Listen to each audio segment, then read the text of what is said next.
नमस्कार, बहुत स्वागत है आपका न्यूज़ नेशन का डिजिटल प्लेटफॉर्म आप देख रहे हैं। मैं हूं आपके साथ ज्योति, मेरे साथ मेरी सहयोगी खुशबू मनोरमा मिश्रा। खुशबू, आज किस पर चर्चा करने वाले बिल्कुल, हैं? आज हम चर्चा करेंगे उत्तर प्रदेश की और उत्तर प्रदेश में मचे घमासान की और सवाल ये भी कि उत्तर प्रदेश में आखिरकार चलेगी किसकी, संगठन की या सरकार की? बिल्कुल, संगठन या सरकार एक दूसरे पर दोष मढ़ने की कोशिश। और मैं आपको बता दूं कि एक 14 पन्नों की रिपोर्ट जो है वो प्रधानमंत्री नरेंद्र मोदी को सौंपी है बीजेपी के प्रदेश अध्यक्ष ने, और उन्होंने इस्तीफे की पेशकश भी की है। उनका कहना है कि अब वो इस्तीफा देकर के फिर से मंत्री बनना चाहते हैं। तो पूरी कवायद चल रही है, आखिर बीजेपी जो 62 सीटों से 2019 में 62 सीटें थी, 2024 में करते करते वो इतनी नीचे आ गई, आखिर उसकी वजह क्या है? बिल्कुल, वजह देखिए बहुत सारी है। 29 सीटों का नुकसान हुआ है। अगर आप 2019 और 2000 33 सीटें शायद आई हैं। हाँ, तो सीटें 33 आई, 29 सीटों का नुकसान हुआ है। 62 सीटें आई हुई थी 2019 में, और जबकि इस बार आई थी 33 सीटें। अब देखिए सवाल ये उठ रहा है कि आखिरकार इसके पीछे के कारण क्या है? तो कारण कई सारे हैं। नाराजगी राजपूत समाज की आप ले लीजिए, या फिर ओबीसी वर्ग की जो नाराजगी थी उसको ले लीजिए, या फिर अग्निवीर योजना की बात करिए, नौकरियों में जिस तरीके से जो पेपर लीक का मामला था वो कह लीजिए। और ये तो ज्योति देखिए ये तय है कि पेपर लीक सिर्फ यूपी की बात नहीं है, अलग अलग जगहों पे हुई है। तो ये तमाम वो मुद्दे हैं जो इस रिपोर्ट में अब देखिए, सामने हैं। बीजेपी ये पता लगाने की कोशिश कर रही है कि जो उसका प्रदर्शन इतना खराब रहा है उसकी वजह क्या है, उस वजह को खंगालने की कोशिश कर रही है। और इसी के तहत ही जो बीजेपी के प्रदेश अध्यक्ष हैं उन्होंने एक रिपोर्ट तैयार की। देखिए, पूरा संगठन हिल गया। संगठन इसलिए हिल गया कि किसी ने नहीं सोचा था बीजेपी में कि यूपी में ऐसा हश्र होगा। यूपी में तो मिशन 80 की बातें होती थी। मिशन 80 के लिए लगातार मुख्यमंत्री योगी आदित्यनाथ के साथ मंत्रियों की टीम, इधर केंद्र के नेता आकर डटे हुए थे। लेकिन हाल क्या हो गया, ये अब पता लगाने की कोशिश की जा रही है। बिल्कुल, और इस रिपोर्ट में बहुत सारी बातें आई। और इससे पहले देखिए केशव प्रसाद मौर्य का जो ट्वीट था वो आपको याद होगा, किस तरीके से उन्होंने लिखा कि सरकार से बड़ा है संगठन। हालांकि उसके बाद जिस तरह से अखिलेश यादव का बयान आया, जिस तरह से सफाई दी गई, कई सारी बातें सामने आ रही है। क्या उत्तर प्रदेश में जो कुछ बड़ा बदलाव देखने को मिलेगा? और देखिए केशव प्रसाद मौर्य के बारे में ये कहा जाता है ज्योति, 2017 की अगर आप बात याद करें, बीजेपी ने जिस तरह से जीत दर्ज की थी और उस वक्त वो प्रदेश अध्यक्ष थे, और केशव प्रसाद मौर्य के बारे में ये कहा जा रहा था कि शायद उन्हें ही मुख्यमंत्री बनाया जाएगा। लेकिन अचानक से योगी आदित्यनाथ का नाम सामने आता है और उसके बाद तमाम चीजें बिल्कुल अलग सी हो जाती हैं। और तब से लेकर अब तक जो एक वो चुनाव भी हार गए डिफरेंस, थे। जो हाँ एक चुनाव भी हार गए थे अपना, और उसके बाद वो चीजें देखने को मिली है। तो क्या उत्तर प्रदेश में आने वाले समय में कुछ बड़े बदलाव होंगे? क्योंकि 10 सीटों पर उपचुनाव भी होने हैं। बिल्कुल, 10 सीटों पर उपचुनाव है और इसीलिए ये हलचल बहुत ज्यादा तेज हो गई है। इस हलचल के तेज होने की वजह उपचुनाव है। उपचुनाव क्यों हो रहे हैं? दरअसल बहुत सारी सीटें ऐसी है जहां पर जो विधायक थे वो सांसद बन गए हैं। और अब इन उपचुनावों में एक्चुअली अग्नि परीक्षा होगी। अग्नि परीक्षा मुख्यमंत्री योगी आदित्यनाथ की, अग्नि परीक्षा बीजेपी की सेंट्रल लीडरशिप की भी, जो लगातार डटी हुई थी, यूपी पे फोकस कर रही थी, और यूपी उनसे छूट गया। अगर यूपी में उनकी 62 सीटें आती तो जो उनकी गत हुई है वो खुद के दम पर सेंटर में सरकार नहीं बना पाए, बल्कि सहयोगियों के भरोसे, सहयोगियों की बैसाखियों का उनका सहारा लेना पड़ा, तो वो वैसी स्थिति नहीं आती। तो यूपी कुल मिलाकर के 5 राज्य बड़े ऐसे हैं जहां से बीजेपी को उम्मीदें थी, और उसमें सबसे बड़ा राज्य उत्तर प्रदेश। बिल्कुल, और ये उत्तर प्रदेश में जो कुछ भी हुआ है उसके बाद कहीं ना कहीं पार्टी लगातार इस पर मंथन कर रही है। और जो देखिए पहला मौका नहीं, हमने देखा है लोकसभा चुनाव के बाद से लगातार उत्तर प्रदेश को लेकर कई सारे सवाल उठे कि आखिरकार चूक कहां पर रह गई। आप अयोध्या जैसा पूरा भव्य जो राम मंदिर है वो बनता है, काशी में आपने कई सारे काम किए, लेकिन कहीं ना कहीं रिजल्ट क्या है? आखिरकार जो आपके कार्यकर्ता थे वो क्या लोगों तक नहीं पहुंच पाए? क्या जमीन से जुड़े हुए जो मुद्दे थे वो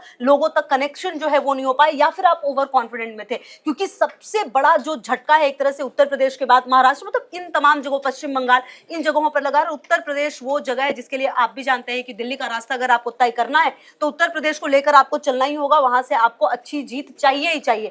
तो इसीलिए अब मंथन का दौर जारी है। देखना बेहद महत्वपूर्ण कि इस 10 सीटों के लिए अब क्या रणनीति होगी। अब देखिए, 10 सीटों पे रणनीति पर भी हम बात करेंगे, लेकिन ये जो इंटरनल रिपोर्ट दी गई है बीजेपी की सेंट्रल लीडरशिप को, उसके कुछ मुख्य बिंदु में पढ़ देती हूँ।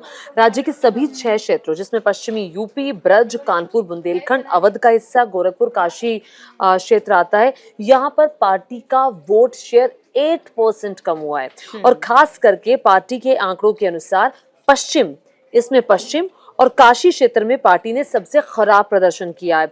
यहाँ उसे 28 में से सिर्फ 8 सीटें मिली है। तो सीधे तौर पर इस क्षेत्र में पश्चिम और काशी क्षेत्र में 20 सीटों का नुकसान यहाँ पर पार्टी को हुआ है। और पिछली बार की 2019 के से अगर तुलना की जाए 2024 की, तो पिछली बार 62 सीटें थी, इस बार 33 सीटें और 29 सीटों का नुकसान। बिल्कुल। और देखिए साथ ही मैं ये भी बता देती हूँ कि इसी रिपोर्ट में जो है वो ये भी लिखा हुआ है कि क्या क्या हार की वजह है। तो देखिए इसमें एक लिखा हुआ है, राजपूत समाज की पार्टी से नाराजगी, संविधान बदलने पर पार्टी नेताओं द्वारा जो बयान दिए गए हैं, जल्दी टिकट वितरण भी एक कारण बताया गया है। 6 और 7वें चरण के मतदान पर कार्यकर्ताओं के जुनून में कमी आ गई थी, ये भी लिखा गया है। सरकारी अधिकारियों में ओल्ड पेंशन जो है मुद्दा वो हावी रहा है। अग्निवीर भी चुनाव का बड़ा मुद्दा बना, जैसा कि हम बात की हमने। प्रदेश में अधिकारियों और प्रशासन की मनमानी, ये देखिए लगातार इसके बारे में बात सामने आई थी। और सरकार के प्रति पार्टी कार्यकर्ताओं का असंतोष। अच्छा, इसमें एक और चीज है, इसमें एक और चीज है, पिछले 6 साल से लगातार पेपर लीक के मामले सामने आ रहे हैं, जो युवाओं को सीधे तौर पर इफेक्ट कर रहे हैं, उनको हिट कर रहे हैं। और ये मुद्दा कई बार चुनावों में उठा है और पेपर लीक को जो सरकार है उसने उतना सीरियसली नहीं लिया, बयानबाजी हुई और बात इधर उधर हो गई। और इसका भी खामियाजा जो है वो बीजेपी को भुगतना पड़ा, इसमें कोई दो राय नहीं है। तो बड़े फैसले अब क्या बीजेपी आगे लेगी? इस इंटरनल रिपोर्ट के बाद ये बड़ा सवाल खड़ा होता है, क्या वो कुछ बड़े संगठन में बदलाव करेगी, क्या वो सरकार में बदलाव करेगी, क्या कुछ नई जिम्मेदारियां तय की जाएंगी, क्या किसी को जिम्मेदारियों से हटाया जाएगा? क्योंकि ये देखिए अब बड़ी बात है, 10 सीटों पर जो उपचुनाव है और आने वाले समय में भी जो अन्य राज्यों में भी चुनाव होंगे, ये भी देखना दिलचस्प है। बहरहाल चलिए इस पर लगातार नजर रहेगी कि क्या कुछ संगठन और सरकार में बदलाव करती है बीजेपी इस इंटरनल रिपोर्ट के बाद। नमस्कार, बहुत स्वागत है आपका न्यूज नेशन का डिजिटल प्लेटफॉर्म आप देख रहे हैं। मैं हूं आपके साथ ज्योति, मेरे साथ मेरी सहयोगी खुशबू मनोरमा मिश्रा। खुशबू, आज किस पर चर्चा करने वाले हैं? बिल्कुल, आज हम चर्चा करेंगे उत्तर प्रदेश की, और उत्तर प्रदेश में मचे घमासान की, और सवाल ये भी कि उत्तर प्रदेश में आखिरकार चलेगी किसकी, संगठन की या सरकार की? बिल्कुल, संगठन या सरकार, एक दूसरे पर दोष मढ़ने की कोशिश। और मैं आपको बता दूं कि एक 14 पन्नों की रिपोर्ट जो है वो प्रधानमंत्री नरेंद्र मोदी को सौंपी है बीजेपी के प्रदेश अध्यक्ष ने, और उन्होंने इस्तीफे की पेशकश भी की है। उनका कहना है कि अब वो इस्तीफा देकर के फिर से मंत्री बनना चाहते हैं। तो पूरी कवायद चल रही है, आखिर बीजेपी जो 62 सीटों से 2019 में 62 सीटें थी, 2024 में करते करते वो इतनी नीचे आ गई, आखिर उसकी वजह क्या है? बिल्कुल, वजह देखिए बहुत सारी है। 29 सीटों का नुकसान हुआ है। अगर आप 2019 और 33 सीटें शायद आई हैं। हाँ, तो सीटें 33 आई, 29 सीटों का नुकसान हुआ है। 62 सीटें आई हुई थी 2019 में, और जबकि इस बार आई थी 33 सीटें।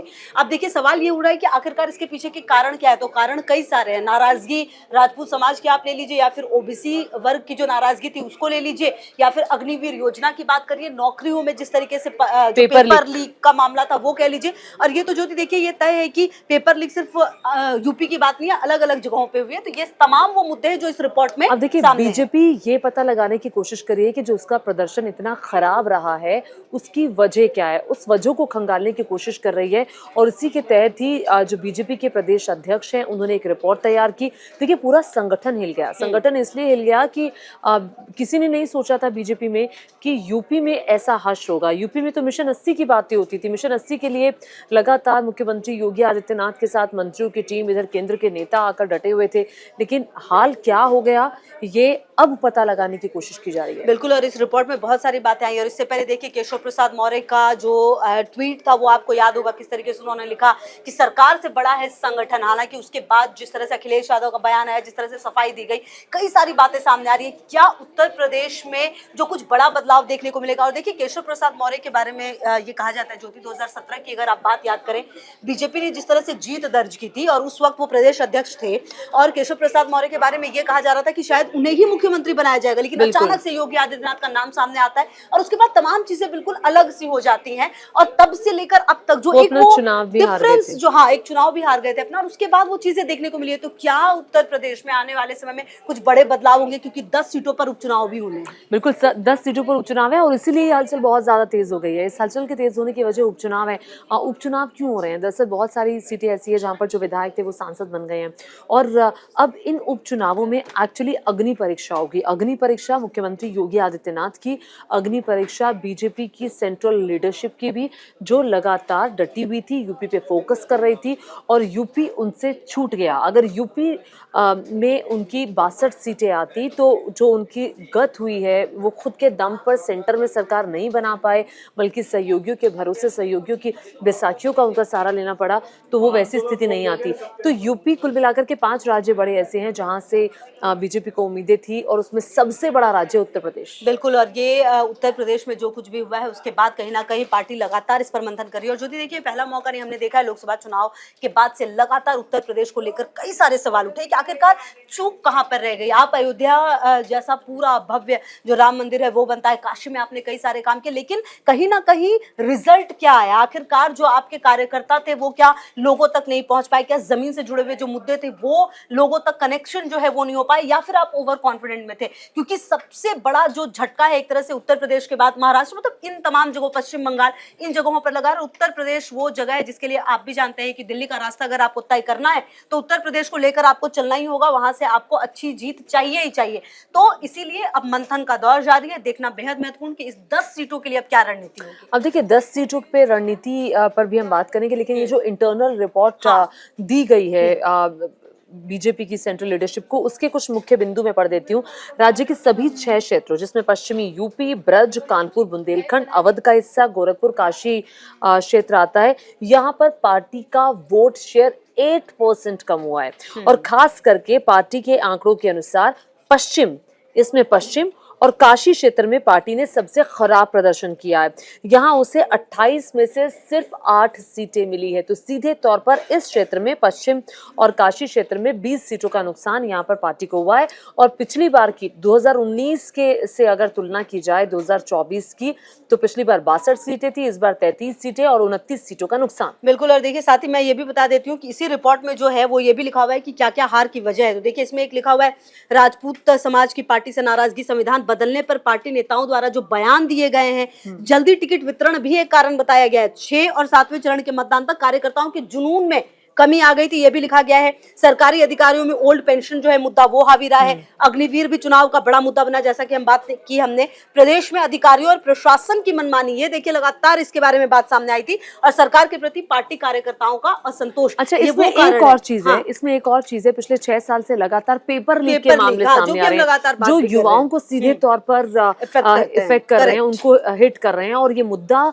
कई बार चुनावों में उठा है, और पेपर लीक को जो सरकार है उसने उतना सीरियसली नहीं लिया, बयानबाजी हुई और बात इधर उधर हो गई, और इसका भी खामियाजा जो है वो बीजेपी को भुगतना पड़ा, इसमें कोई दो राय नहीं है।